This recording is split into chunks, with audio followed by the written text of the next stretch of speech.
The following is a presentation of the Mat Talk Podcast Network.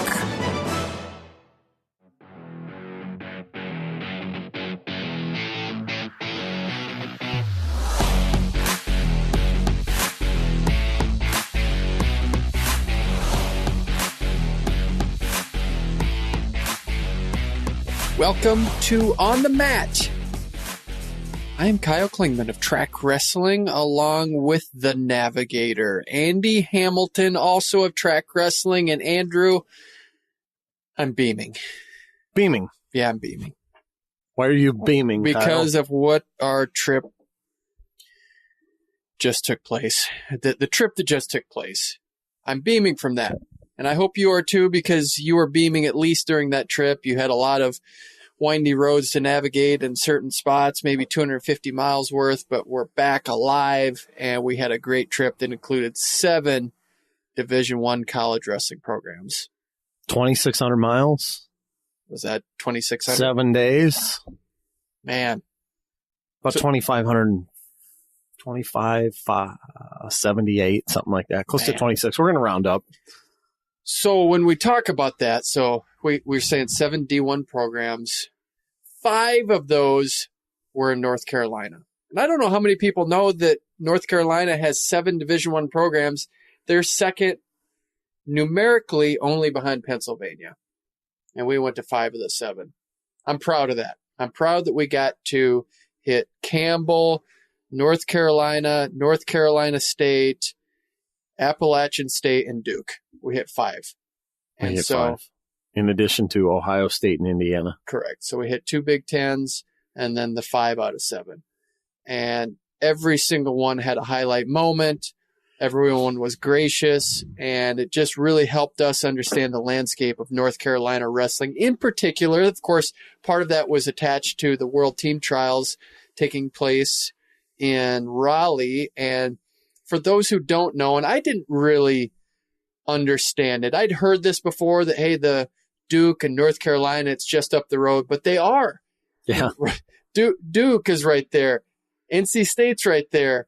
And North Carolina is all right there within, 20 minutes of each other, probably? 30 minutes? I don't know the exact time. Yeah, probably about a half hour, depending on traffic. So you put it this way. If you compare it to Iowa, they have 3 programs. Imagine Iowa State, UNI, Iowa, all being within 30 minutes of each other, all right there in that corridor. And you'd have Campbell's right down the road, too. Campbell, yeah. How far away is Campbell? It's like, what would it take us? Like 25 minutes from Campbell's campus to North Carolina State? Throw 4 programs in there. So we have 3 in Iowa, Division I. So you throw a 4th one in there, and they're just as close as the other ones. It's pretty cool to think about when you break it down and you think that there's 7 programs in North Carolina. It's not known as a wrestling hotbed. There's only been 2 high school wrestlers to come out of North Carolina and win NCAA Championships, Tab Thacker and Mike Machiavello, both for NC State. But it seems like that's an area that's growing, and you just see some of the trends happening that I think more and more that North Carolina schools are going to be on people's radars. Absolutely. 3 schools in the top 25 this year. In North Carolina State, and Duke. Only other 2 states that had 3 in the top 25, Iowa and Pennsylvania.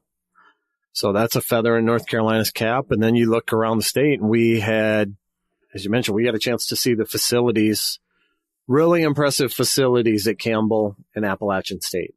Really impressive facilities. 3 full mats, locker rooms looked really nice. Just had a lot going on that you wouldn't expect. Like, we go in and we don't know what those rooms are going to look like. We don't know what the environment's going to be, but across the board, I think you'd agree that all of the campuses are just beautiful. Regardless of the wrestling room or what the facilities might look like, they're all beautiful campuses, and you go on and you're wowed, and you can see why wrestlers would want to go to these programs, that these North Carolina schools are appealing. And then you go through the coaches, and 4 of those 5 that we went to had ties to Oklahoma State. And I think there's a reason that there's a pipeline there. John Smith's creating his own pipeline. And we talk about the Gable pipeline. I think John Smith has a nice track record here. Some guys in programs in North Carolina. It's really cool to see how this is flourishing, and there's a reason that North Carolina State or Raleigh had the World Team Trials, and I hope there's a reason that we can get the NCAA Championships there in some level. Maybe not necessarily in Raleigh, but maybe in Charlotte. I think it needs to go there. It's just a logical move for the sport. Hope so. Hope that the fan bases at all those schools can continue to grow, and it makes sense to take it there for the NCAAs. I mean, we saw it in 1994 in Chapel Hill. Hasn't been back since. But as I mentioned, there's just a lot of positives going on there. I didn't even talk. We haven't even brought up Davidson yet. Yeah. But Davidson, Andy Lozier has brought in Joey Dance a year ago to his staff, Chad Walsh to his staff this year. I think that those are two well-known multi-time All-Americans, dynamic personality, and Chad Walsh, guy that is a lot of fun to talk to. We need to get him on the show at some point, Kyle. Just so many things that are positives going on down right there. I mean, I had a chance to write about it for my column this week, and Pat Papalizio was talking about just attendance. I asked him, what was attendance like the first year you were there? He said, we get about 100 for a duel, 100, 150 for a duel. They had 4,000 for Ohio State a year ago, and they've just got so much going on right there. I mean, they've recruited really, really well. Class a couple years ago that was ranked among the top in the country. I think this year's class is pretty strong. They've got some top guys committed already for next year. North Carolina has recruited well. They had 3 guys in the Junior World Team Trials finals. Incoming recruit Gabe Tagg on that team. North Carolina State, Trent Hidley is on the Junior World Team. So just a lot of really good things going on down there right now. And I think that if you're looking around the country looking at it like the stock market, I think wrestling in North Carolina is a buy candidate. It's a buy candidate, and they have good coaches in place to say that. You feel confident about who's there, and you have big name coaches. Pat Papalizio has made himself a big name. They had a trophy a couple of years ago. You have Coleman Scott, who is doing good things, an Olympic bronze medalist, NCAA wrestling champion. Kerry Colott probably brings the best credentials, 2-time world medalist, 2-time NCAA champion, maybe the greatest high school wrestler ever. But then you got a couple guys like Glen Lanham and John Mark Bentley, who maybe people don't know as much about, but once you get to know them, you come away saying, I'm buying in on these guys because they are very impressive people. They understand the dynamics of building a good program, and you leave saying, all right, these are guys, again, that you could see why athletes would want to go to these programs. And I think from my vantage point of the 5 North Carolina schools, Appalachian State impressed me the most, just from the vantage point that I came in not even having any idea what the wrestling room would look like. 3 full mats, beautiful locker room, just had a nice facility, had a good logic behind not wanting to go to the bigger arena, but let's just fill up the arena that they have. It's just a nice gymnasium. Came away impressed with John Mark Bentley. And of course, we've had Glen Lanham on the show, and we were impressed at that point. And he did everything to continue that string of why we like him so much and why we think that he's a good buy at this point. Makes you feel good about the future of the sport, doesn't it? When you get out and you get a chance to talk to so many high-level people at so many different places. It does, especially in that area where you just, how many people know about that? How many people know about North Carolina? I would say not a lot of people, but you got to win to get on people's radars. And I think North Carolina State really, with them getting an NCAA wrestling champion and Mike Machiavello, you've had some other guys, Nick Gwizdowski in there, Darian Caldwell of late. So they have some guys that have really put NC State on the map. And then you just sprinkle that in with some of the other programs. But right now it's NC State. They're the premier program in the state. North Carolina's on the way too. For sure. I mean, they're on the rise, and look at Austin O'Connor is going to be probably the preseason number 1 at 149 pounds, top returning place winner. He's got 3 years eligibility left. They've got a stable of lightweights there that are really impressive, with Gabe Tagg joining Jamie Hernandez. They wrestled heads up for the 61 kilo spot on the Junior World Team. And then they've got some bigger guys that have performed well too. But I think there's a lot there that's positive. Down the road at Campbell, first All-American here in school history a couple years ago, and in the facility project there that we've touched upon a little bit. Just you pull up in the parking lot there, and you've got painted on the windows. You got the image on the windows that screams wrestling. And we heard it in the parking lot. There were a couple students, like 3 students, I think, going on a tour, right? And one of them said to the other 2, this is wrestling. Wrestling's one of the strongest programs on our campus. Wrestling's big here. That was cool to hear, like before we even stepped in the building. Yeah. So positive reinforcement on what's going on there. And Campbell's facility, of the 7 that we visited, was probably the most interesting to me. That it was just standalone. You had the wrestling mat there, and the office from the edge of the mat to Kerry Colot's office was probably 5 to 7 feet from door to mat, something like that. Yeah. I mean, you could have laid down and probably touched it. Yeah. And it was just all self-contained, and then locker rooms right there. And then you have a tunnel that goes out into the arena. What a really great setup for fans and the wrestlers to be able to just have all of that access all in one place. So I think you want to house all of the wrestling in one place, and I think it really fits. And then as we go to an even higher level, Ohio State is absolutely jaw-dropping. We had a chance to spend some time with Tom Ryan, the head wrestling coach there. We probably got, an hour and a half there, maybe 90 minutes, somewhere in that range at the new facility.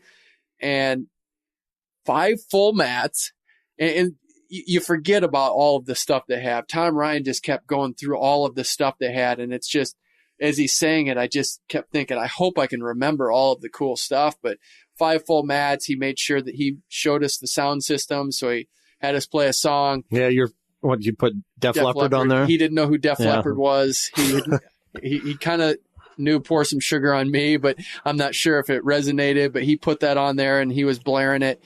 And that is one impressive facility. That's the future right there. And natural lighting.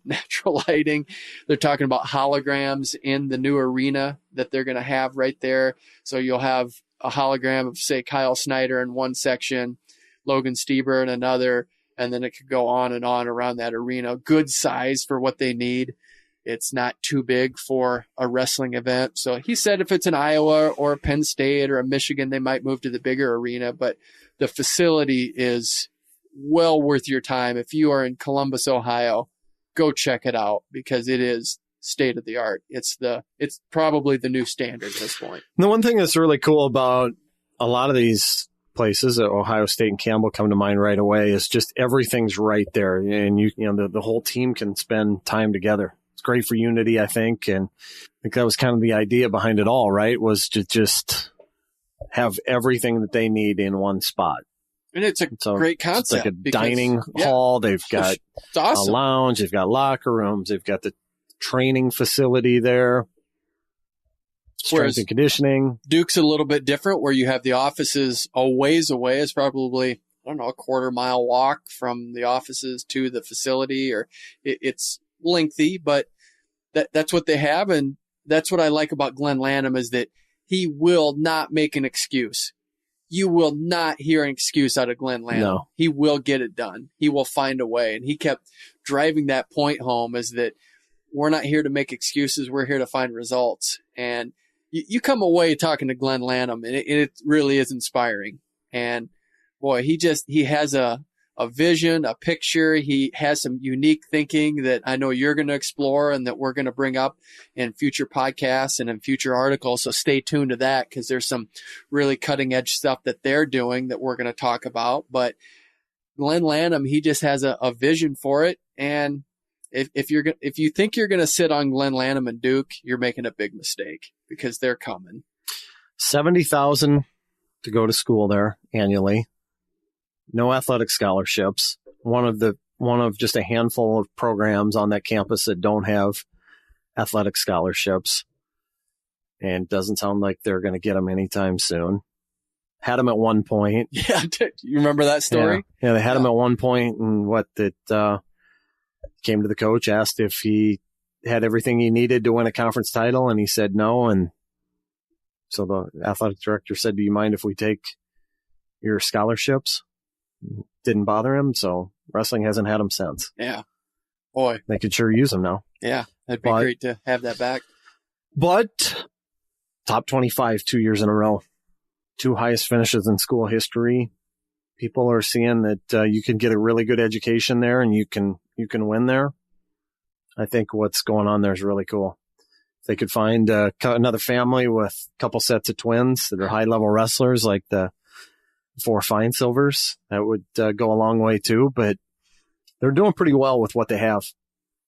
Doing really well with what they have. And then you just can't say enough good about these coaches that opened the doors for us. We were on the way out traveling, and we saw Chapel Hill was an exit. We just said, should we stop at Chapel Hill and check out the program? Coleman Scott was with his family, said, give me 30 minutes, and opened the doors. So we got to see North Carolina's program. Got us a little bit late to going to John Mark Bentley at Appalachian State, but we got a chance to see him late at night. Would we arrive? Maybe 8:30? I think it was 9 o'clock. 9 o'clock there, and gave us a full tour of the facilities. And then the following day, we ended with Indiana. And I think the one thing I came away with was they have a better history than you might think. They have a deep, deep wrestling history. Yeah. Won a championship in the 30s. You saw some of the images on the wall. They do a good job of documenting that. They've had some good guys come through the program. Angel Escobedo being one of those. Joe Dubuque winning 2 championships. 4-year stretch. 4-year stretch. They had 3 NCAA. They won 3 NCAA titles in 4 years at 125 pounds. Yeah, and then some of the names that have made a difference, and just names you recognize have come through Indiana. So it was fun to look at those walls, look at the history. They do a great job of preserving that history in the program. So that was fun to be able to cap it off and have, like we said, 2 Big Ten schools and then the 4 North Carolina schools. So just to wrap that part up, we got to see 7 programs.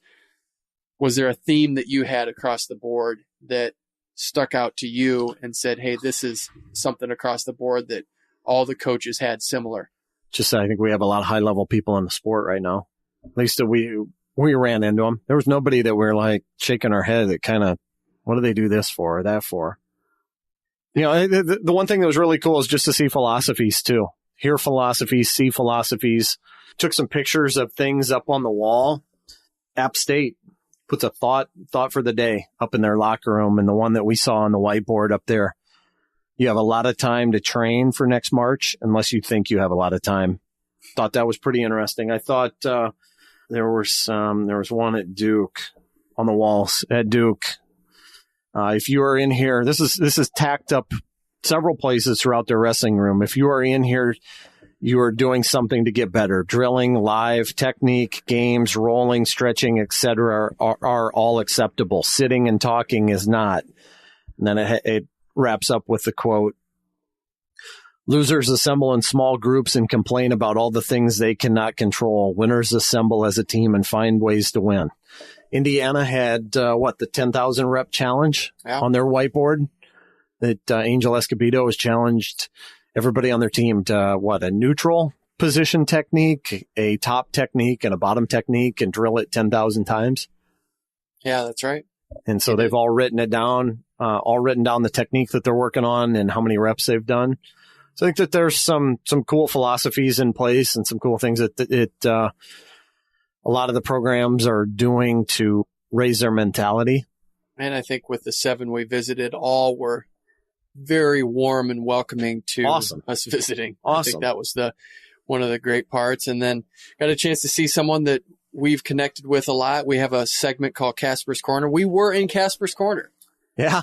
Kasper was in Kasper's Corner. Literally, we had Kasper's Corner that day. And we have a few videos from that we're going to roll out on social media and maybe on the website Track Wrestling. So that was fun to talk to him. And that guy has drive. Boy, when he starts talking about it, his voice elevates and he gets fired up. It's awesome. Yeah, it's really cool to be around that, the excitement that Jacob Kasper has. So another guy that you want to go all in on because he's going to do great things. So as we wrap up that, thinking about what we have here coming up, we have Kerry McCoy, who we saw out at the World Team Trials Challenge Tournament, no longer with the University of Maryland, but we're going to talk about his career and what is going to happen next for Kerry McCoy, one of the all-time great heavyweights. Did a great job, 2 Olympic teams, world silver medal, only lost 1 match at heavyweight his last 3 seasons, so we get a chance to talk to him, one of the greats of Penn State, and Kerry McCoy. We both like him. One of the good guys in the sport. Yeah. So we'll talk to him. And then as we just continue to talk about the World Team Trials Challenge Tournament, a few things that came up that were interesting. I think the 61 kilogram weight class is one that we've pinpointed as probably the most exciting. And I think this past weekend in Raleigh didn't disappoint. I think it showed us why it's the powder keg of wrestling, because it really was electric.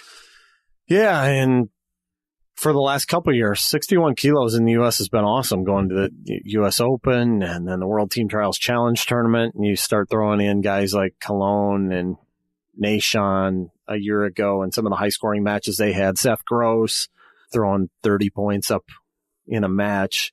Those were a lot of fun. And then this year we saw Cody Brewer and Tyler Graf fireworks in the finals.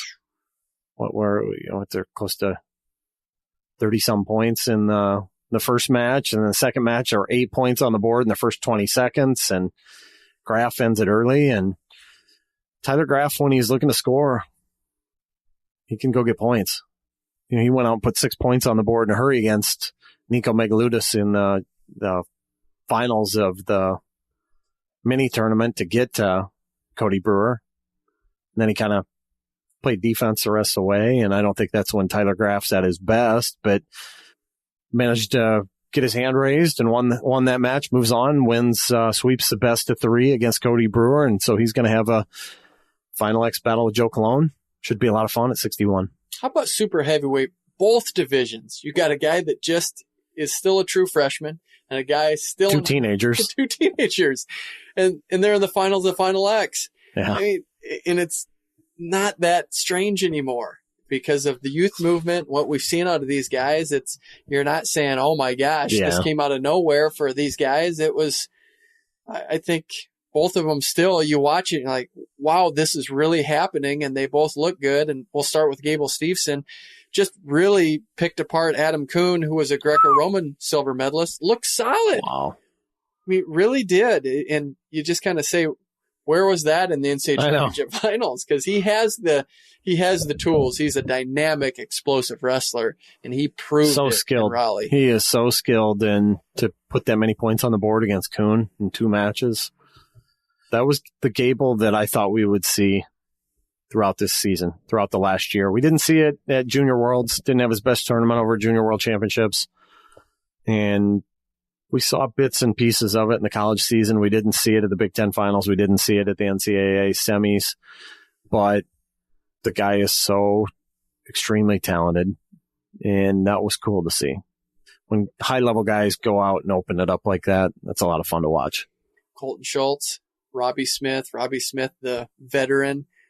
Man, again, this is a high school kid that is going against an Olympian and winning it.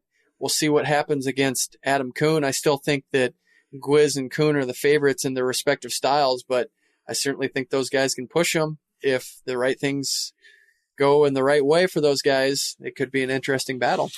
Well, yeah. The thing with those guys is, I mean, we're talking about age group world champions.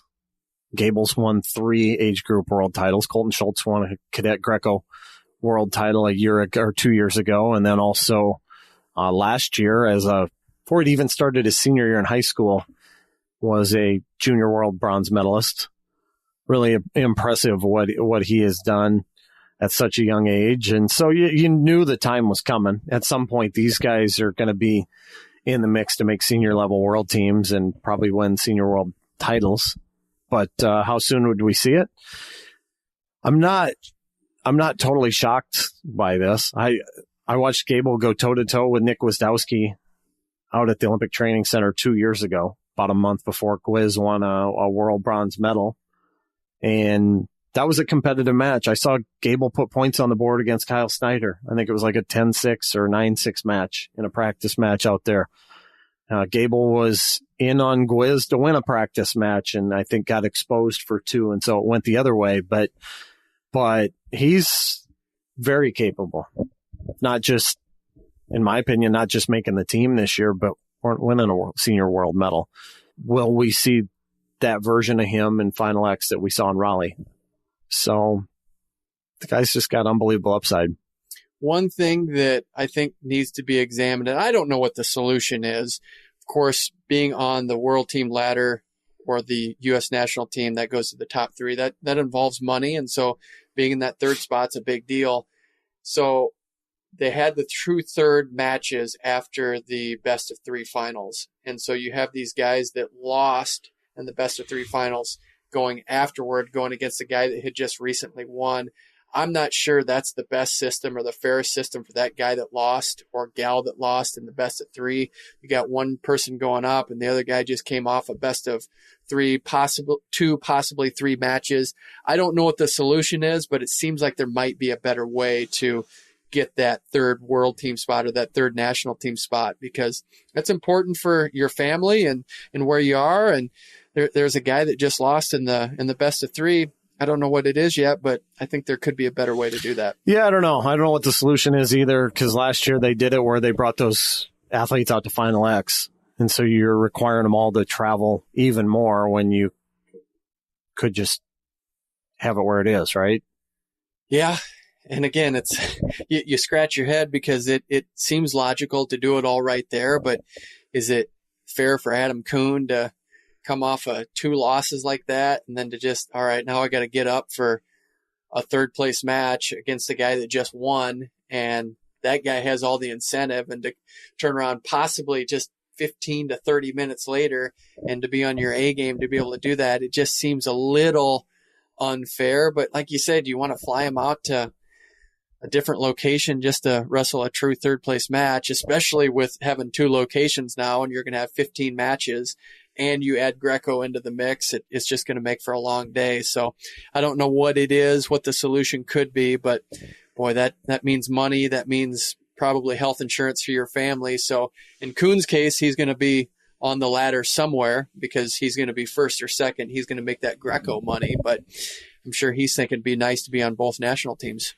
Yeah, and it's not just the money, it's the opportunities too, being able to go on some of the overseas tours, things like that. There's, being part of those training camps, that's big, probably maybe in some ways bigger than the money, than the stipend itself. Yeah, and it sets you up going into 2020 for the Olympic year as well. So, I think as we look at, Dieringer looked awesome. Alex Dieringer really looked good in his finals, and I think the question is strong, energized, focused. Yeah, he did all of those things. Good too. Yeah. And so good. We haven't seen Kyle Dake since the Worlds. Right. And so what's that going to look like? Dieringer is going to be a tough out. We know from last year that Dake had a really tough match with him at the U.S. Open. And I think Dieringer is going to be one tough dude in that Final X best of 3. That's going to be one to watch. Well, it felt like to me last year the United States had probably 3 of the top 6, 7, 8 guys in the world at 79 kilos. Well, Zahid gave Dake about as much trouble as anybody from Final X on. I mean, he's the only guy that put points on him, put points on the board from Final X on against him. Kyle Dake's toughest matches were Dieringer and Zahid last year. Yeah. So you have all that domestically. Yeah, so whoever comes out at 79 kilos is going to be, I think, in the mix to win a world title. How about on the women's side? We had a situation where there's 3 Hawkeye Wrestling Club athletes going against each other in the same weight class. Allie Reagan's waiting for 2 teammates. One of them was going to get there to wrestle her. And you had Lauren Louise. Great story. I think she's 29 years old, stuck with it. I think beat the top seed in that tournament, going against a young Michaela Beck. Louise won 2 of those matches. Beck won the first one, but Hawkeye Wrestling Club looking good in one weight class right there. So that was an interesting storyline. Yeah, and you had college guys in the corners for each of those ladies, where I don't think they wanted to pick sides with whether Tom Brands was going to sit in one corner and Mark Perry was going to go in the other. They didn't do that. They just decided, hey, Paul Glen and Max Murin, you're going to be in Michaela Beck's corner, and Alex Marinelli was in Lauren Weave's corner, I think. So, interesting dynamic. Let's end with this. We had a retirement. Tony Ramos, someone that you covered when you were with Press Citizen. Yep. And you had a chance to cover him. Your thoughts on this, because you've covered him for a long time. What do you think about Tony's retirement? Thought that he was probably nearing the end. I thought it might go on another year, that he might try to make 57 again, but I think he's just kind of moved to another, the next chapter of his life, and that's coaching and fatherhood. And he had a pretty tremendous career. Couple world teams, NCAA title, Big Ten title, some U.S. Open titles in there. But, it's just a great guy to cover. I mean, he's everything you want in an athlete that you cover, is somebody that is accessible. I mean, win or lose, he would always show up and answer the questions. He'd answer them honestly. You never felt like you were getting BS from Tony Ramos. You were getting how he felt, and give you candid answers, colorful answers. And when you back that up with a guy who wins and has credibility, it's pretty cool. He thinks outside the box too. And, I've just always appreciated covering Tony Ramos. I haven't agreed with everything that he said. I didn't agree with how he handled the Olympic trial situation in 2016, but I've always appreciated what he was about. Two rivals retire this year. Logan Stieber, Tony Ramos wrestled each other. You have both of them out this year. Yep. So two people we remember fondly, and I made the sport better. And it's fun to be able to reflect on those guys and appreciate all they've done for wrestling. It's weird that we see it happen a year before an Olympic year. Yeah. But sometimes you don't get to end things the way you want. In Logan's case, I think his body was telling him it was time. I think Tony's dealing with some other things outside of wrestling a little bit that, I think he indicated a situation with one of his little ones that popped up here last week that probably puts some things in perspective too. It's good though to see that, they're going out at a time where they feel at ease, they feel like this is like the timing's right, and both guys accomplished a lot in the sport and they've given quite a bit to wrestling. How about we get some perspective from Kerry McCoy? Sounds good. Our guest today, two-time Olympian, two-time NCAA wrestling champion. He was also a world silver medalist in 2003. Kerry McCoy is our guest. How are you, Kerry? I'm doing great. Thanks for having me. Hey, great to have you on. I also didn't mention that you used to play the cello. We'll just get it out of the way. You do not play the cello anymore. Yeah, there was a time that went by that I couldn't step into an arena without having an announcer mention that. And it's been quite a few years, but it's definitely a big part of my history and my upbringing, and something that I'm very proud of. So it's definitely something to be fun about. One of those trivia questions that I'm sure will be around at some point in the future. Why do you think that caught on so much? Because that's one of my early memories in wrestling, was that you played the cello. I can just remember that article coming out and people loved it. Why do you think people gravitated toward it so much? Well, I think a lot of it had to do with just the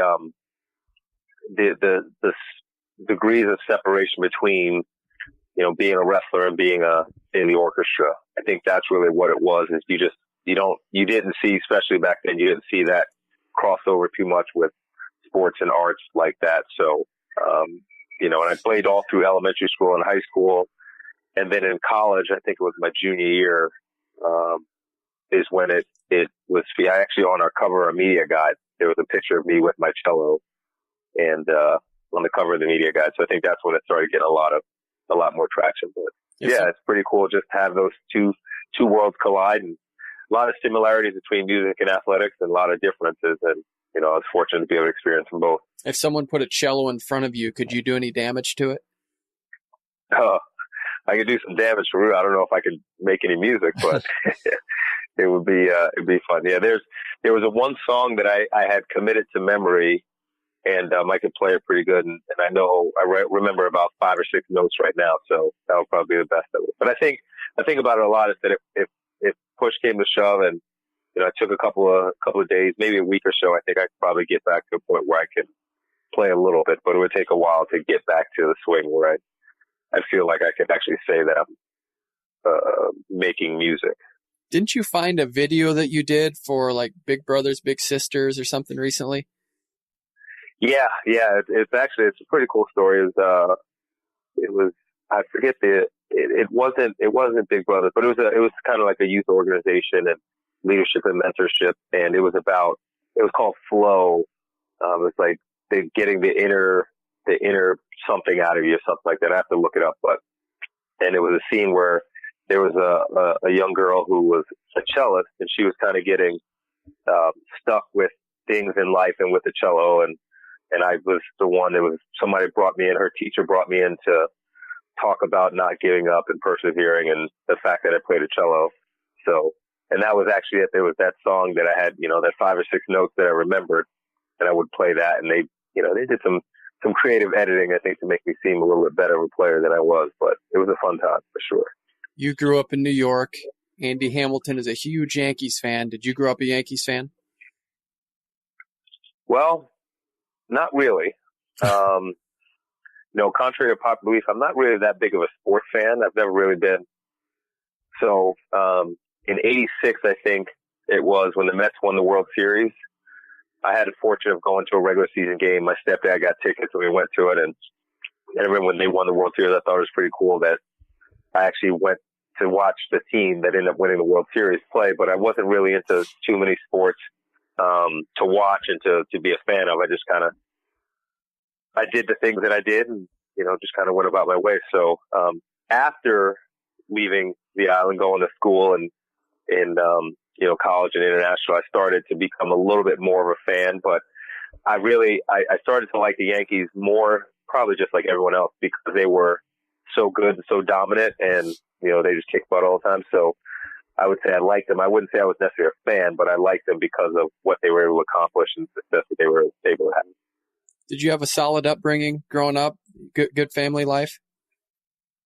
I think it was it was non-traditional, I would say. My parents were not together. So growing up, my dad went away to college, when I was born, and, he was back and forth in and out of my life. And so I was raised by my mom primarily, but, growing up, we had a very strong family. The first 3 or 4 years of my life, we lived very close to my aunts and uncles and my grandmother. So had them to help raise. And then as we got older, my mom was on her own a little bit, but we always had family that was close by, and go see my grandmother, my cousins and stuff on the weekends. So, a non-traditional background, raised by a single parent. But then when my mom was, when I was 9, my mom got married to my stepdad. So, we had a little bit more of a stable, traditional, foundation at that point. We lived with him, and, my sister and brothers were born, and, that was a little more, but it was still, I had a connection with my dad. He just wasn't around as much as traditionally you would see, but then I had my stepdad that was there, and, so we had that dynamic going.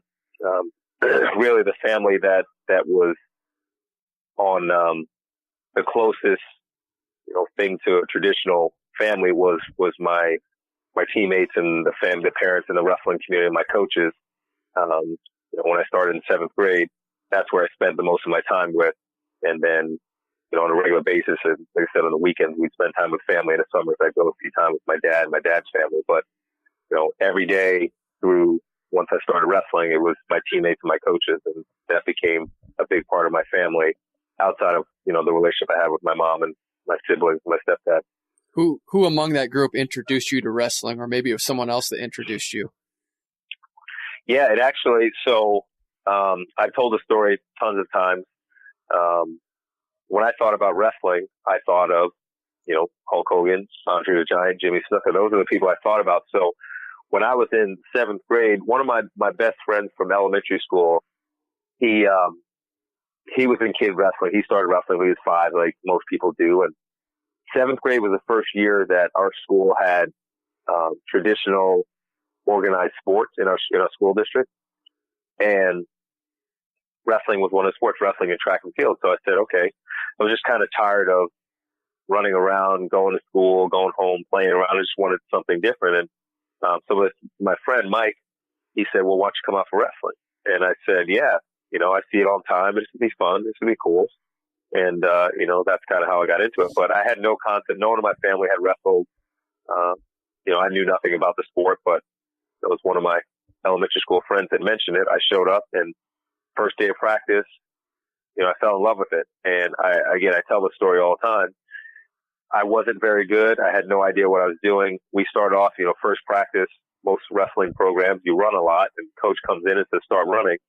And I didn't like running then. I don't like running now, but, it was something about just the atmosphere involved in that room that, made me realize that I'm going to do this for a long time.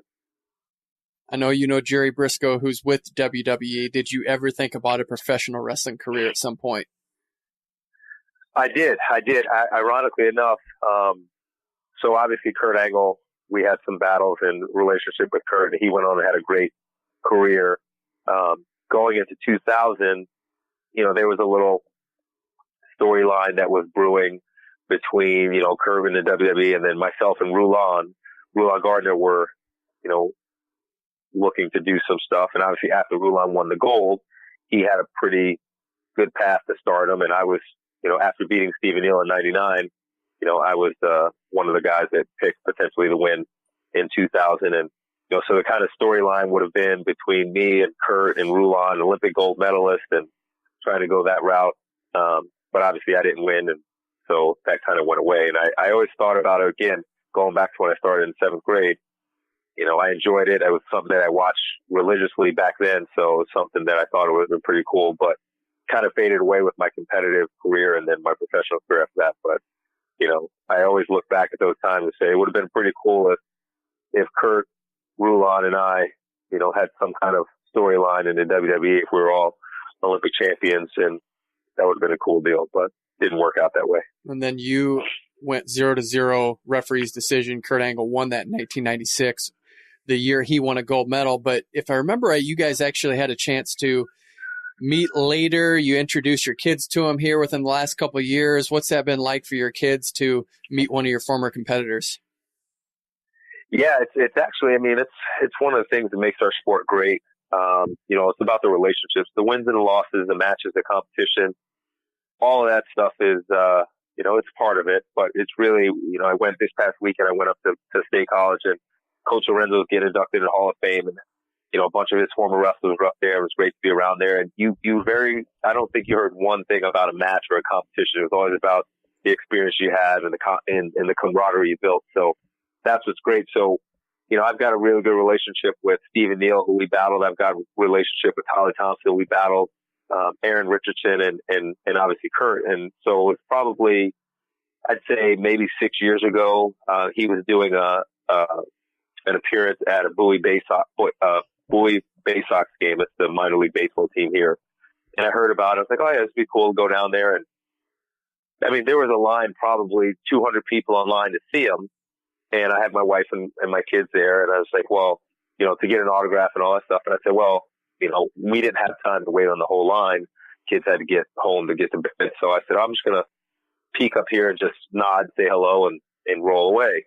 So I go up and, just kind of got his attention, and he talked to somebody, and they go to the back of the line, and they pull us to the front of the line, and, he sits and talks with us. We take a couple of pictures, and I would say that's just awesome, for not only just another wrestler, but somebody of his stature to take that time and energy to chat with me and my family. And the kids thought it was pretty cool. And we don't watch professional wrestling, as a family too often, but, I went in and I showed some of our matches to them, and they thought it was pretty cool that, I knew somebody that was famous, and, that they kind of got the VIP treatment. Prime against prime, how would a match between Kurt Angle and Kyle Snyder look? Oh man, see, those are the type of questions you try to get me in trouble by asking. Of course we are. That's what's fun. I don't want to get on the line. I want you to get. There's some some amazing battles. It's really ironic because Kurt's style, similar weight class, obviously 97 kilos and 100 kilos. Kurt's style was a lot more slick with power, where Kyle is more of a grinding power, but he's got some slickness in there. So it'd be fun to watch. That's what I'll say. It's one of those things where I don't know if Kyle could ankle pick Kurt Angle, and I don't know if Kurt Angle could duck under Kyle Snyder. So it'd be fun to see which one of those came out. But yeah, definitely be fun to watch, and I'm not going to pick a winner. All right. Hey, it was a different era of Penn State wrestling. Penn State was good when you went there, but of course not national championship good, not 8 out of 9 good. But they were a team that was challenging Iowa. Why did you decide to go from New York to Penn State? It was really so I guess a lot of things with me have unique stories. Not too many things that I've done are just been kind of simple, just pop in here. So how I got there, the first part is a guy named Jason Kraft. Jason wrestled in Nebraska, but he went to my rival high school, which Dan Mayo, who was All-American, Penn State, same high school there, and he went to that high school. And so Jason was being recruited by Penn State, and we were rivals, and we were friends, but we always were, the rival high school. And so he thought it would be a cool idea that after all these years of being rivals, that maybe we could be teammates.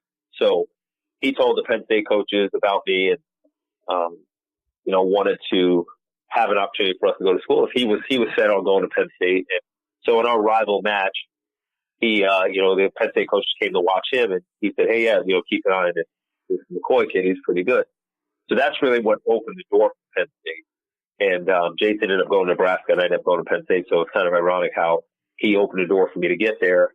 When I first started looking at Penn State, so to put it in perspective, in New York, all of the state schools, for the most part, are Division III athletics. They're not big-time athletic programs. So when I hear, State University of Pennsylvania, I'm thinking State University of New York. So I'm thinking they're not these really big-time programs. And so, I didn't have a whole lot of knowledge about the process. I wrestled because it was fun and I enjoyed it. I wasn't really looking at it in that capacity. So I had no clue about Penn State. And when I was looking at my schools, I was really academically inclined in high school. I was looking at the Ivy League schools. And then I was a big fan of Michigan. Lehigh, they had Sergei Beloglazov was a coach there. And Matt Ruppel had won a national championship the year before as a 190-pounder. So, there were a lot of these schools they were looking at. And Penn State was actually on the bottom of my list when I started looking at schools. I went on my visits and I narrowed it down and came down to Penn State and Michigan were the last 2 schools that I chose. And, when I think back to it, there's a lot of different factors, but the one thing that really stood out was when I was trying to narrow down my choices, I knew that I wanted to make an Olympic team and have an international career.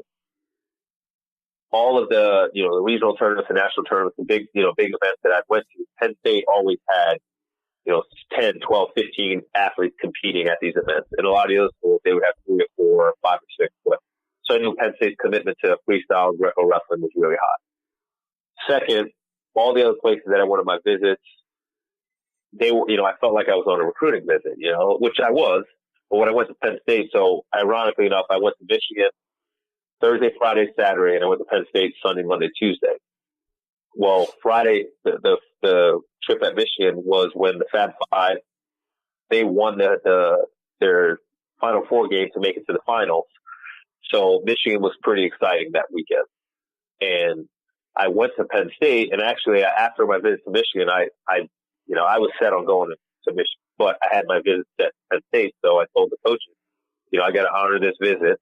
It's already set up. And, if nothing crazy happens, I'll probably end up at Michigan.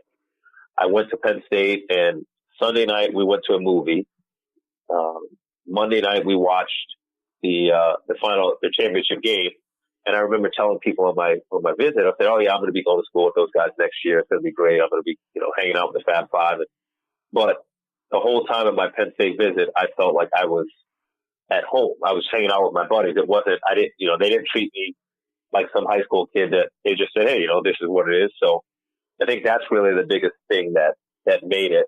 the combination of their commitment to international wrestling and the fact that when I was there, they treated me just like I was a part of the team, not somebody that they were trying to get to become a part of the team. So that's what it came down to. And I was far enough away from home that I felt like I was away, but I was close enough that I could get home and, go home on my mom's birthday, see her when I needed to see her, they could come and visit me. So that's kind of how it all played out. You go to Penn State, you wrestle at 190 your freshman year.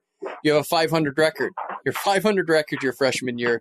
You bump up to heavyweight, and then you only lose one match the remaining 2 years or 3 years. You get first, third, and first. What happened there, Kerry? How did you make a turnaround like that?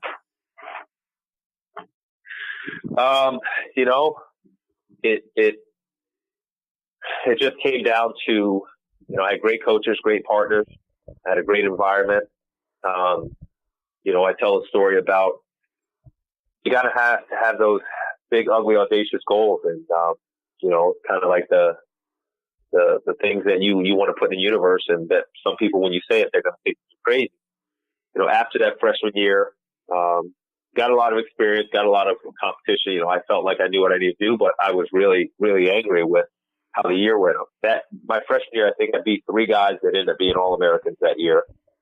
And, so to see them on the podium when I felt, I'd beaten them, we were one controversial match away from winning a team title. So that was pretty frustrating, but I was really upset. And I just said, it sounds cliche, but I don't like the way this feels, and I don't ever want to feel this way again. And I said it, I'm never going to lose another match.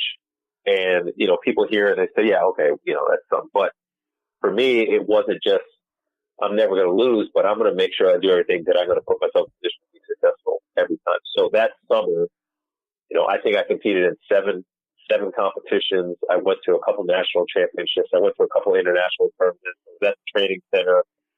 I was still training and working to get better, 6 days a week through the entire spring and summer, where a lot of other guys were, not just in our team, but in general, a lot of other guys were taking time and recovering.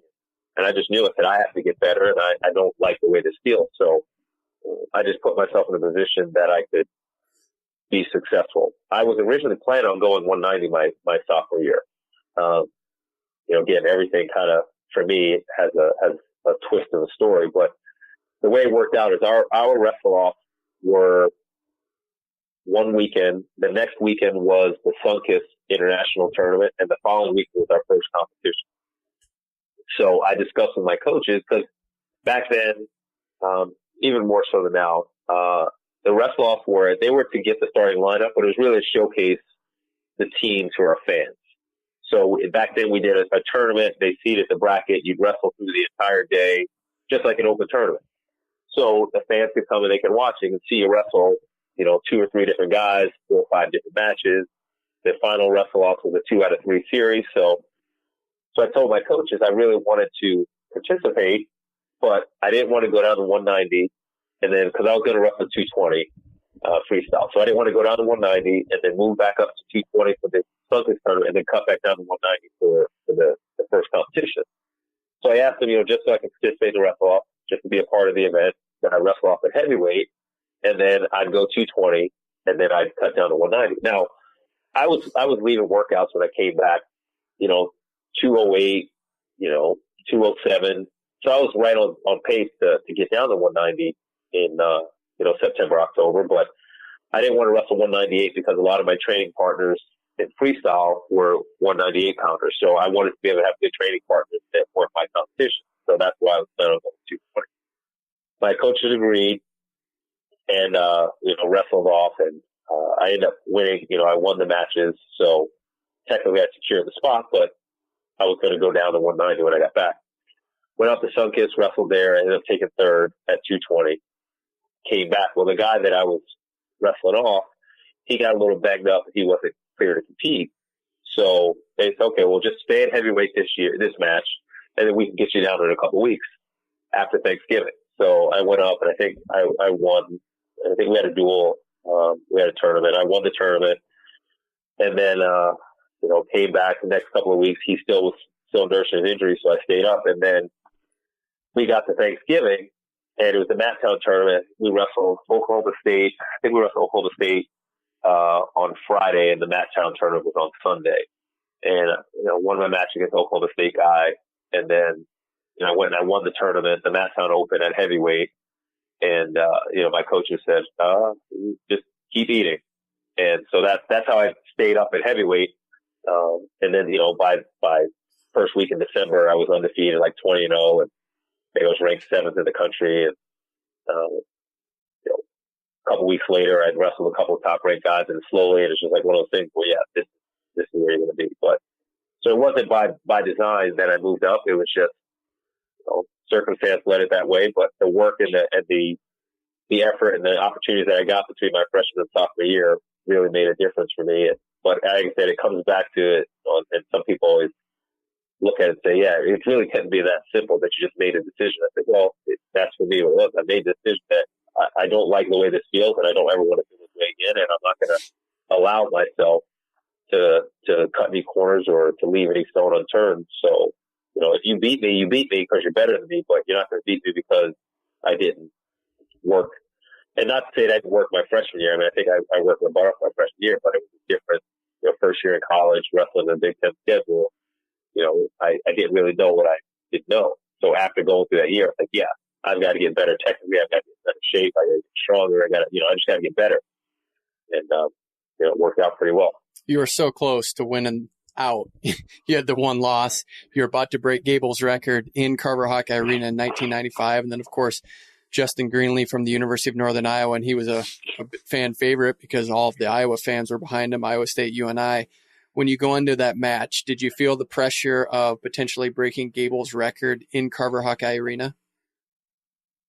I mean, it's tough to say. I'd like to say no, from back here, but we going through the first year just wrestling, and then probably after we hit 75, people started talking about the streak, and every time, just like anything else, every time you compete, it starts talking about it. And I was set on my goal to just win every time I step foot on the mat, and so maybe in the back of my head somewhere there was a little bit of it, but I think that's where we got into, because in that match, again, it's a controversial match. I always had a strategy, I always had a game plan, but it was just about wrestling, my style and going that way. And we kind of had a contingency plan with that match. I had wrestled Justin 3 times before, and I beat him every time. So he had never ridden me. He never turned me, but he was a monster on top. He was a monster, in those positions. So going into the match, hey, if we get there, we had a plan. Say, okay, you get the first takedown. If you don't need to go down, stay on your feet, stay in your best position, which that makes sense. And I still, it was my best position. That's what I did. We got in. It was just a tough call by the official. I was in a crackdown position, and, he was big. He kind of scooted the corner, and, you go back and look at the video and say, was that 2 or not? But he got that takedown, and, that ended up being, because I had taken him out at riding time, and that ended up being the difference, because I had to ride him to get the time, then I cut him, and then I chased him around the mat for a minute and a half, and I couldn't get the takedown and couldn't get a stall call. So, but yeah, it's just one of those things. It was, maybe I was thinking about it in the back of my head, but, I think that it was one of those deals where, it just wasn't meant to be. And I was pretty upset about it, but, it was a pretty cool thing to get there and be that close to Gable. And I remember someone said to me a couple of years ago when Kale broke Gable's record, someone said to me, you realize how close you are for him to be chasing your record. Because if I had to lose that match, in essence, it would have, in theory, it would have been 131, at the weight class. So, but yeah, it's pretty cool just to be in that conversation. And for a while I was, top whatever 5, 6 of consecutive wins. And then, a couple more people would come in and knock me a little bit further down the ladder. But it's a pretty cool process, and, something that people can talk about. Again, another trivia question. That was in 1995. You got third. So you won it over Greenlee in 94, third in 95. You redshirted in 96, and then you won it in 97 at the Unidome on the campus of Northern Iowa. We look at eras, and we're in a great era for heavyweights right now, but you had a special era. Stephen Neal, you, Tolly Thompson, And then even if you throw in Jason Gleesman, who was an Olympian as well in Greco-Roman, you have to be proud that you're in an era that you had 3 world medalists, you had gold, silver, and bronze. You're competing against some really tough guys. What's that like, knowing that you have 2 championships in maybe the toughest era in heavyweight?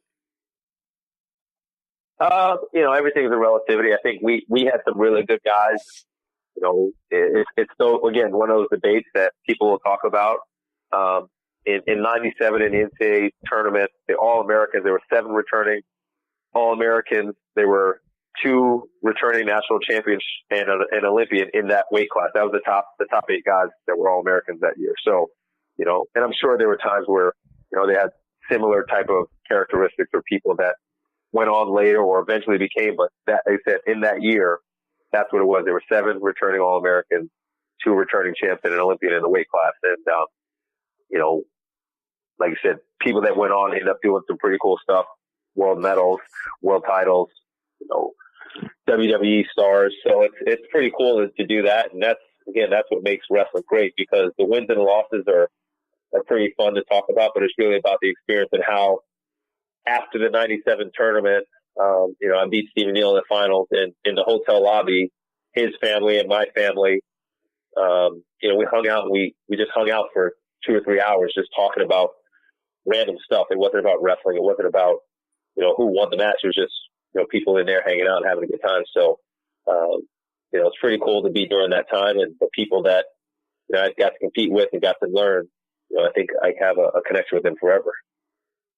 Stephen Neal's a unique guy, went on to play football and was a world champion in 1999. Do you still have a relationship with Stephen Neal to this day? I do. It was pretty cool. So again, about the experiences, about the events and memories, not necessarily competition. This summer, we were out in California, Team USA trained in San Diego, at Camp Pendleton. And at one point in the room, myself, Stephen Neal, Nick Wazowski, and who was there for? We had four world medalists, and we were all together. Just like, you took out Holly Thompson, and you take out Steve Mocco, and it was like from 2000 to 2018, in 18 years, all of the representatives at heavyweight, all the people that have won medals, all the people that were in the Olympics, so it was pretty cool to take that picture. And then later that night, we went to to the gala, and Bruce Baumgartner was there. So then it's like you had another 20 years of world and Olympics and medals and all that stuff. So to have the 5 of us in that picture, I think the only 3 guys that were not present, during that time, that were Tolly Thompson, who took a bronze. Like I said, Steve Mocco, who was the 08 Olympian, and Tommy Rollins, who was the 07 world team member. So from that time, from 1979 to 2018, we had all the U.S. representatives at heavyweight, and all the medals that were won, with the exception of one, in the same place. So would that have been Tervel? Cool thing to see. Was that Tervel that was there? Tervel, yeah, it was Tervel. Yeah. Okay. Now, hey, going back to a few years after when you graduated, you made an Olympic team in 2000, but a young Andy Hamilton wrote a story about Steve Mocco being a monster on the mat in high school and maybe being competitive with you when he was in high school. What's real? What's fiction about you guys wrestling, and how did those matches go if you guys trained together? They were intense. When he was in high school, and it's a great thing for competitive athletes. He may have had a little bit of, the respect for his elders when he was in high school, when he was a sophomore and junior in high school. So, the workouts were pretty competitive and, high intensity. Obviously, anyone knows Steve Mocco. He's a monster with hand fighting and just grinding down people. And I was okay with being a hand fight stuff. So we did a lot of hand fighting and leg attacks. He was hard to score and I was hard to score. So we get in and get some battles. And, sometimes we just get out there and just brawl for an hour. And, he'd get some, I'd get some, he'd get none, I'd get none, however it worked out. But what the cool thing is how he evolved through the years, where we actually got to the point where we competed in 2004 in the finals. And, And we trained through the training camps, and also it was cool that, to see his development over time and to become one of the best heavyweights, in the history of college wrestling, then obviously make an Olympic team. And, it was cool that knowing him and seeing that progress. And he made me better, just like all those guys, because I knew there was no way you're going to slack. If you're going to wrestle Steve Mocco, you got to be on your game and keep your feet moving so you don't get foot swept, and, don't get pawed down with the hand fighting, and, be able to be pretty good on bottom if you get taken down, and try to get a turn if you get on top. So definitely had some good battles, and it helped me be a lot better knowing that he was down there chasing after me. You owned that super heavyweight class in the United States from 2000 to 2004, made 2 Olympic teams, had that world silver medal in 2003 in New York City. When you look back at your career, was there anything you could have done, tweaks you would have made that could have got you that gold medal? So in 2000, and this is something I've talked about a little bit in recent years, I felt good. In 2000, I was undefeated. I'd beaten a lot of guys. Training was going good. Obviously, I'd beaten the returning world champ to make the team. So I just knew that I was the best in the world. And where I think about looking back is, I think I was a little bit too focused on winning a gold medal instead of focusing on just going out there and wrestling the best that I can be. The two kind of go hand in hand, but I think about if you focus on going out and executing, then the results are going to come. But to me, it was like, I'm going to win a gold. I'm going to win a gold. I'm here to win a gold. And in that match against Taimazov in the quarters, I just come off. I'd beaten a good guy from Ukraine, the guy from Azerbaijan. I think was 4th in the world the year before, and I beat him pretty good. So I think I was just like, okay, yeah, I'm one step closer to winning this gold medal, instead of thinking about just go out there and wrestle your best. So in that match, I got snapped down, run behind. I got a trapped arm gut, and in my head, I said, I'm going to tech fall this guy, and then I'm going to be in the medal match. Because you win the quarters, you're in the semis. You win the semis, you go for gold. You lose the semis, you wrestle for bronze. So I wasn't thinking about wrestling. I think I'm going to tech fall this dude. And there's no way to measure how that plays into it, but in that flurry, and again, it's a controversial situation, but in that flurry, I tried to force another trapped arm gut. He scrambled out of it, got to a front chest wrap. He turned me, and so I went from being up 3-0 to being down 4-3, and then I kind of panicked a little bit. Okay, I'm down 4-3. I don't think I had a point scored on me the whole year, if even 1 or 2 points. So now I'm down by, I wasn't losing any matches in 2000 for sure, and so now I'm down by a point. I start pushing the pace and getting a little bit. It's like I gotta win. Made a couple of mistakes, and gave him another takedown, and I gave up a 3-pointer right at the end of the period. And so I was losing 8-3 at the break. And like I said, I hadn't given up many points, let alone I didn't give up 8 points the whole year, and I just gave up 8 points in 3 minutes. And so after that, I went back to the corner, and I was able to refocus. I just got to go ahead and wrestle. And, so obviously down by 5 points, it's a little bit different perspective. And so I went back and kind of chopped it down, and ended up losing 8-7 in that quarterfinal match. So execution-wise, look back and say, yeah, just focus on wrestling, focus on competing. And, when I got that trapped arm, if I don't try to force the position, I'm up 3-0 with 4.5 and 5 minutes left to wrestle, and you're not scoring on me in that circumstance. So, so technically I can look at that. As far as training and preparation, I believe 100% that I did everything that I needed to do to be the best in the world. And, I was out at the training center. I had great partners, had great coaching. So it's just one of those things that was a mental, tactical error in that match. And then, through the next couple of years, they take ups and downs. 2003 in the finals, it's like one of those things, jack of all trades, master of none. And in 2003, I had a lot of weapons from the clinch. This is the old body clinch position. I had a lot of options from there. And, I would practice, 5 or 6 different options. So when I got to the finals in 2003, I got to the position, I got locked in, and I said, okay, if he does this, I'm going to do this. If he does this, I'm going to do that. And just because I had so many options, I went for one and he made the adjustment. I tried to go to another one and my foot slipped out. That's the match. Whereas if I, just focus on, you look back at Jamil Kelly in 2004, he had one or two things that he did every time for the clinch. So when he got to the clinch, he knew what he was doing every time. And so I look back, and again, technically, strategically, if I would focus on a few less options, I think once I got to that position, then, I just do this, and then maybe I win. If not, I don't flip. I give it the one, and I come back and I get the win in overtime. So a couple of tactical things that I think really kept me from winning the gold medals in those competitions. But I believe 100% that preparation and attitude and focus, getting ready was great.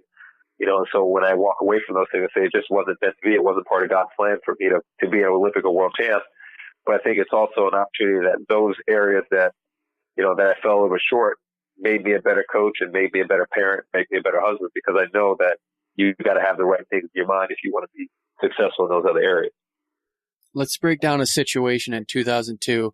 Really didn't have anything to do with technical or tactical or anything. You're an assistant coach at Lehigh. 184-pound finals. Rob Roan, you're in the corner. Josh Lambrecht's going to beat him. He's up by 12, and Roan hits the cement mixer. I mean, what are you thinking right there? I mean, because you went nuts in the corner. I can't imagine there's a situation where you would have been more excited or more crazy. Take us through what you were thinking when that happened.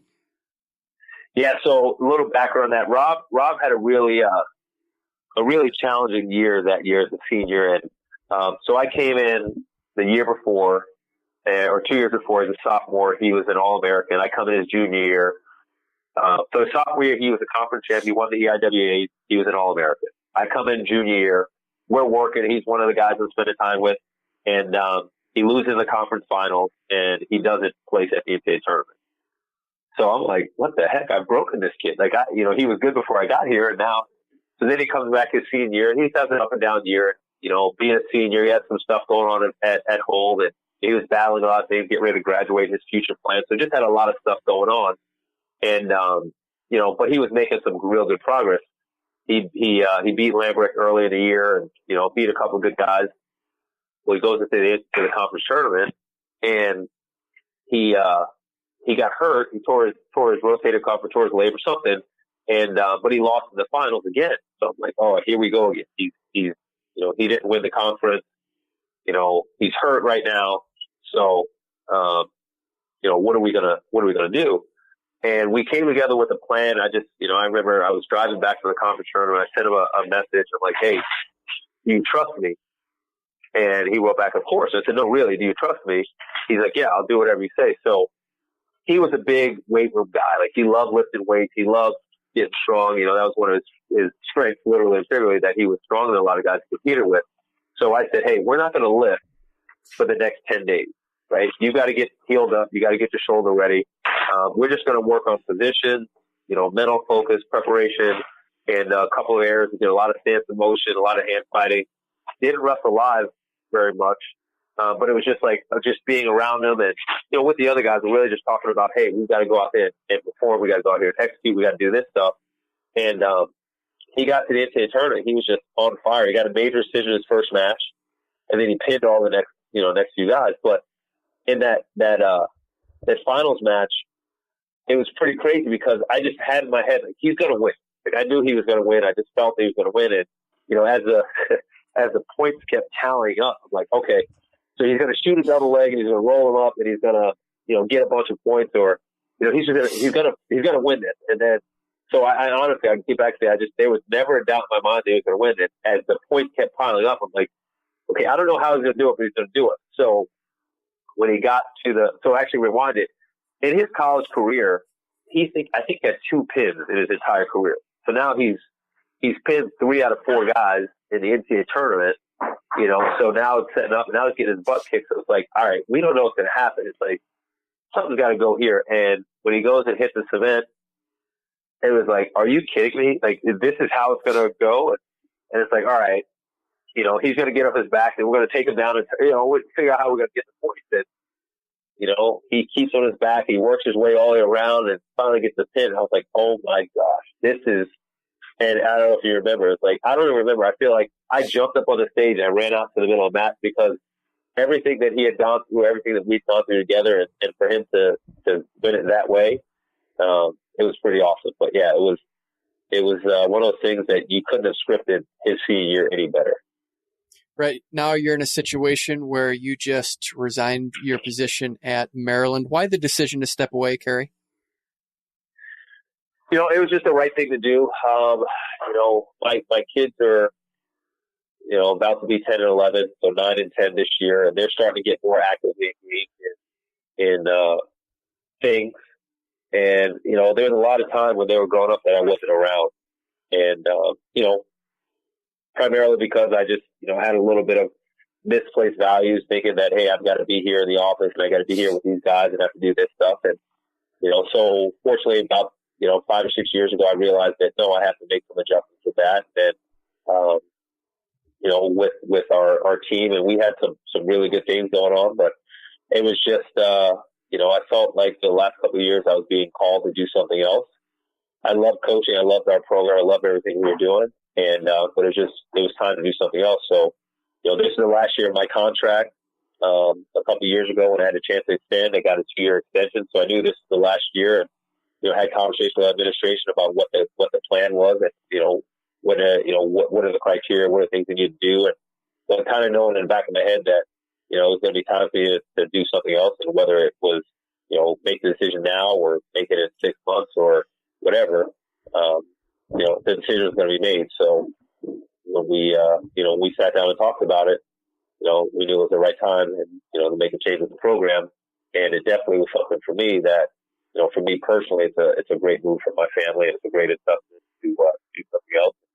Be able to spend time with my family, which in the last couple of years I haven't been able to do as much as I could or probably even should. So that's a big difference on, you know, why this is a good thing for us. And obviously the program hadn't had the amount of success that some people were expecting, you know, myself included. But, you know, when you look at overall, you look at the last 11 years at University of Maryland, you compare it to, you know, any other 11-year period, the program's done pretty well. And if you look at, you know, a lot of other programs in the last 11 years, you know, we did okay. So I think that's the thing that also makes it easy to make this decision and make this move, is because I know that the program is better off than it was when I got it here.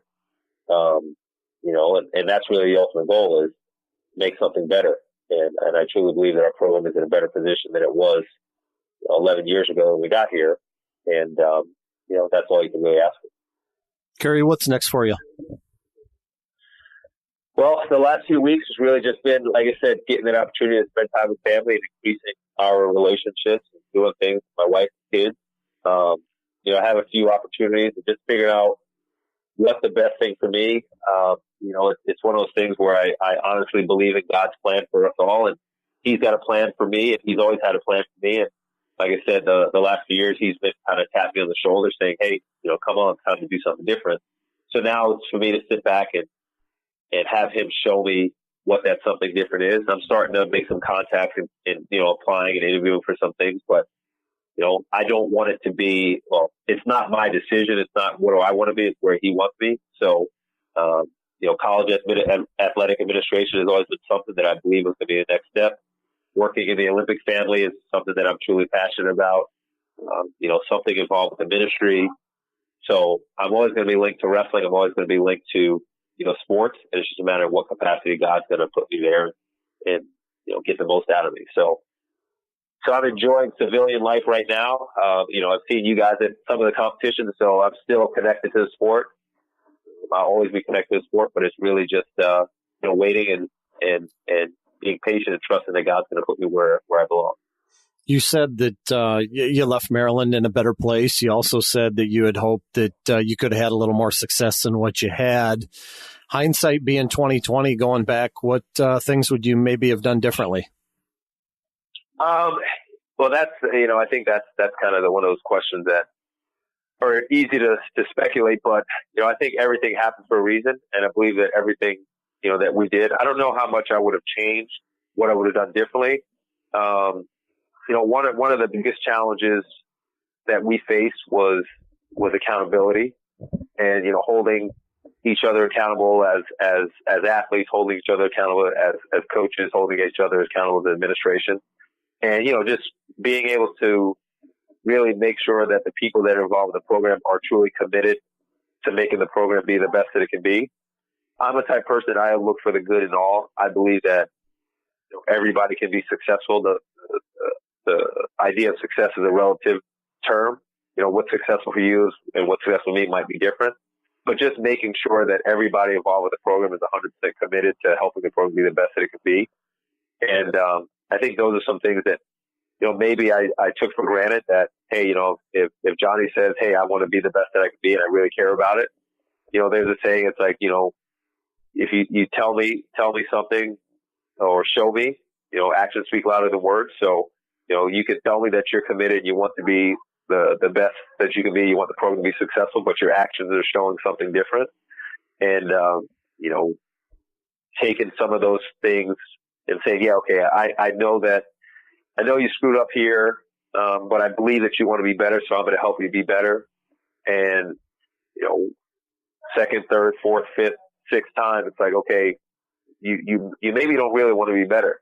And, and I think that's really one of the things I look back and say, there's a bunch of people that through the program, through the years, that really may not have had the program's best interest at hand, and giving them the opportunity to stay involved with the program might have been a little more detrimental than recognized. But at the same time, there are a lot of guys that some people said that this person has no business being a part of a Division I wrestling team, and now they're very successful in their life because, I was like, hey, I think this person has value, and maybe doesn't win all the matches that, we want him to win, but he's a successful person in life. And that's what the ultimate goal of college athletics is to help these young people develop and deposit in society. And you can go out and win a million wrestling matches and just not be a good person. You can win a lot of matches and be a good person. You can not win a lot of matches and be a good person. You can not win a lot of matches and be a bad person. So it's ultimately what you're trying to do for the next generation. And I think that was always my foundation, that if I had an opportunity to help someone be a better member of society and help their life, that was just as important to me as having somebody that's going to go and, win a national championship or become an All-American. Because when it's all said and done, being a national champion, being an All-American, that's great. A lot of people have had the opportunity. You get your name on a plaque, you get your name on the wall, but it's really the type of person, type of character you bring into the world that makes a big difference. And that's what I believe. And that's what my foundation was always in coaching, is to serve people and to help them reach their full potential. And, I would 100 times out of 100 times, if I had a decision to make that was going to help this person be more successful in their life as a whole, or if this decision might hinder someone's personal life, but it might help them win a match or two, 100% of the time, I'm going to help make the decision that's going to help them be a better person, and it's going to help our society as a whole. Kerry, let's end it with this. We like to play games. I'm going to give you a game called the name game. I'm going to give you 5 names of people. And what I want you to do, when I give you this name, I just want you to tell me what you think about that person. Are you ready to play the name game? The name game. Is it one word answers, or is it? We prefer not. You could, but we prefer a little bit of depth. Just maybe explain what you think about this person. We'll start out with Kerry Kolot. Kerry Kolot, monster, one of the best wrestlers ever. When I was a freshman, he was a freshman at Penn State. I would try to be a part of, I can't even say participate, but try and be a part of some of the training that he did. And I was just, no, there's no way. I can't even imagine it. So he was just a monster. And he was a guy that was just amazing to be around and to see his level of talent, technique at the age that he was at that level. It was pretty impressive. Name number 2, Kevin Jackson. Kevin Jackson, man, it's friend, champion, monster, awesome guy. He was, so I've had the good fortune of being able to train and compete with him, and then to be coached by him, and then to coach with him. And every level, he has just been amazing. Definitely in a lot of his circumstances, he kind of caught a bad rap. I don't think he was appreciated as much as he should be. But he's doing great things. He's a great man, great husband, great father, and a great coach. And I'm really fortunate and blessed to have him in my life. Name number 3, one of your former athletes, I think a 3-time All-American, Hudson Taylor. Hudson Taylor, yeah. So Hudson is very unique. He brings a different perspective to everything that he touches. I would say an easy way to describe him is someone that gets the most that he can out of everything that he does, whether it be good or bad. In the situation, there's stories about him, his freshman year in college, how he wasn't as focused as he could have been. And he kind of went off the deep end, with his wrestling, with his diet, with his school. And, it's like, hey, when he goes, he goes. But then he was able to pull it back in. A lot from what I hear is from his wife now, really set him straight. But, he fully enjoyed life to its fullest. And, sometimes as a coach, I wish he would have been a little bit more focused on wrestling than he was on other things, but that's not the way he is. So, yeah, very, very fortunate to have spent some time with him.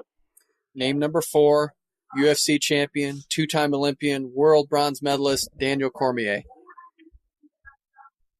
DC, man, he's one of the funniest people I know, one of the toughest competitors I know, one of the most compassionate people I know. Emotions for him, I mean, he wears his emotion on his sleeve, whether it's good or bad. You don't want to make him mad because you could be his best friend and he'll try and knock your head off. But he's such an awesome guy.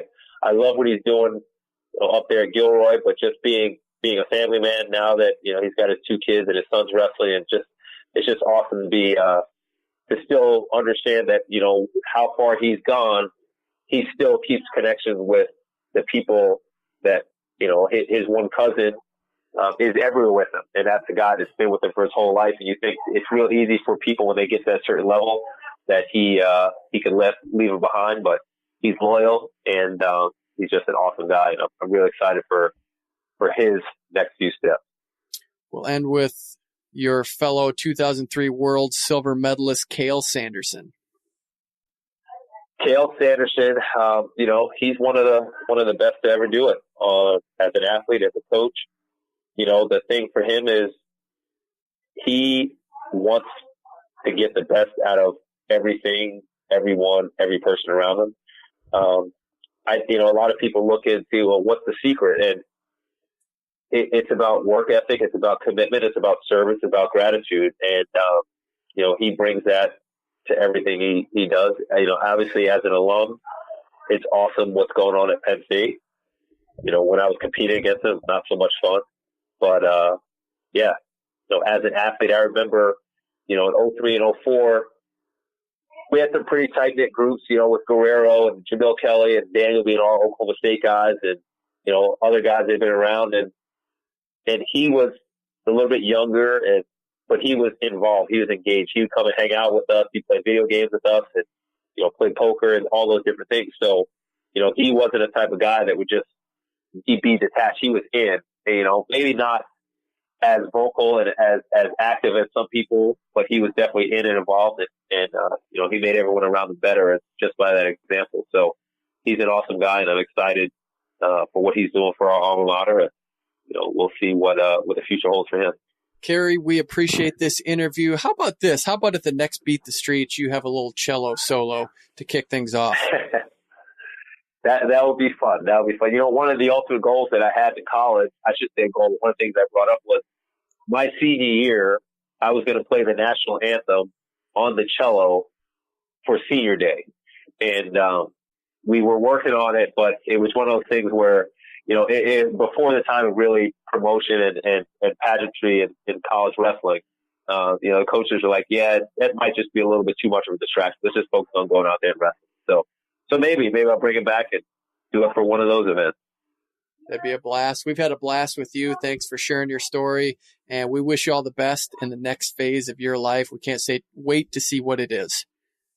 Yeah, well, I appreciate everything you guys do. I'm excited for the new chapter you guys are engaging in right now. And, like I said, I'll always be involved in wrestling. And as long as I'm involved in wrestling, well, even if I'm not involved in wrestling, I hope that we can continue to be friends and keep in touch and continue to follow what awesome stuff you guys are doing. Hey, and believe me, we notice this every time we tweet something. You're always liking it, so we appreciate that, man. Good stuff. Yeah, you know, when you got to do good stuff, you got to recognize it. Yep, we appreciate it, man. Thanks for staying engaged, and thanks for being on our show. Yeah, my pleasure. Thanks for having me. All right. Great interview with Kerry McCoy. I don't know how much you knew about his story going in, but certainly there's a lot of things that I didn't know coming out of that interview. And Kerry's one of those guys that he says he's going to be in the sport, and that makes me happy because we need him in the sport. He's what you want. He's a great representation of what this sport means and what it brings to other people. One of the friendliest guys in the sport, right? I mean, yeah, always got a smile on his face, always happy to see you, always happy to see him. Yeah. Just a really likable guy. And that's how this came about. It was, we saw him at the World Team Trials and he just started chatting it up, and it's like, man, this guy, he has a lot to say and he says it in such an articulate way. And let's talk to Kerry. So I think there's going to be a great opportunity for him. I don't know what it's going to be, but we have to find a way to keep him in the sport. And believe me, wrestling's connected. Someone's going to pick up on Kerry's story and find a way to get him involved in some way.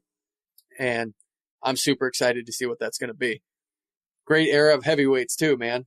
We go back to that. Tolly Thompson, Stephen Neal, Steve Mocco was in that era as well. Just tons of guys. And to come out of that era and to know that you were the guy for 5 consecutive years there from 2000 to 2004, it's a pretty big deal. Tough guys to beat. Yeah, and then the picture he talked about, I was out there at Camp Pendleton the day they took it. And you were? Also, yeah, and then also up at the gala where Bruce was there as well. And you start thinking about the historical sense of that, and he laid it out pretty well. Going back to what you say, like 1979? Yeah, it would have been with Baumgartner having all that run. I mean, nobody was there other than Baumgartner for 15, 16 years there. It was it's pretty remarkable when you think about in a 40-year stretch. I mean, what was he talking? Mako was not in the photo. Tommy Rollins was not in the photo. Tolly was not in the photo, but Tom Erickson, I don't know if he was there. Okay. He would have been 97. Okay, but pretty much everybody that over the course of the vast majority of the United States heavyweight representation for 4 decades, all in the same spot. That was pretty cool. And going back, even just thinking about, we've talked so much about the rules, just thinking about that 2003 finals. It's just too bad that they didn't have the rules in place now back then, that you got to decide it with it was an actual body clinch at the time. That wasn't the leg clinch in 2003. That was the straight up body clinch. And you got to go to that to decide a match. I'm just glad that era is over. Not saying one way or the other who wins or who loses in that scenario, but I just think it really will give you the best guy possible with the current rules. And I think Kerry McCoy would do exceedingly well with these rules, especially with his ability to lace guys up and take guys down. I think he'd be really happy with the rules in place right now if he had them back then. So are you saying you're a fan of criteria now, Kyle? Well, I mean, criteria to a certain extent. The line still bothers me a little bit, but hey, the rules are solid. The rules are really solid right now, and it's good wrestling. It is, man, and it's fast paced, and you can understand it. The casual fan, it's going to take a little bit to guide the person through it, but overall, I think that there's a lot of equity, and we're just not seeing the flare-ups on the mat because the rules are there. And you know what's great about it is you get to see the instant replay on the board. Mm-hmm. There's no hidden agenda. There's no going behind the scenes, going to the closed doors, let's decide a match and overturn it or have you re-wrestle. Those days hopefully are gone. There's still going to be a little bit of funny business probably here and there, but the major indiscretions, it seems like those are a thing of the past. Mm-hmm. Yep. It's pretty entertaining product right now. I think they've cleaned up a lot in 6 years, and I like where international wrestling is. Let's keep it rolling that way. This has been fun to talk to Kerry McCoy. It's been fun to go to North Carolina. As always, for Andrew Timo Hamilton, I'm Kyle Klingman. You have been listening to On the Mat.